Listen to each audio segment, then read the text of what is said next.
আপনাদেরকে একটা কথা বলতে চাই, এই দুনিয়ার মুখে আমাদের এই আল্লাহ রাব্বুল আলামিন এই দুনিয়াকে সৃষ্টি করেছে, এই জমিনকে সৃষ্টি করেছে, এই আসমানকে সৃষ্টি করেছে। সৃষ্টি করার পর এইরকম কিছু পাওয়ারধারী লোক, পাওয়ারধারী শয়তানেরা এই দুনিয়াতে বসবাস করার পর আমার আল্লাহকে নিয়ে কটূক্তি করতেছে। আমরা ডাইরেক্ট কথা বলতে চাই, তোমরা যে আল্লাহকে, আল্লাহর রাসূলকে নিয়ে কটূক্তি করতেছো, এই আল্লাহর দুনিয়া থেকে বের হয়ে যে আল্লাহকে রাসূলকে নিয়ে কটূক্তি করো, এই বাংলার জমিনে তোমরা বসবাস করতে পারবে না।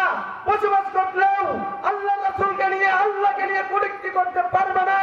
আমি এই প্রশাসনদেরকে বলতে চাই, তাদেরকে আইনের আওতায় আনেন এবং তাদেরকে ফাঁসির রাস্তায় ঝুলান। আমার আল্লাহকে নিয়ে কটূক্তি করতেছেন যারা, কথা বলেন ঠিক কিনা?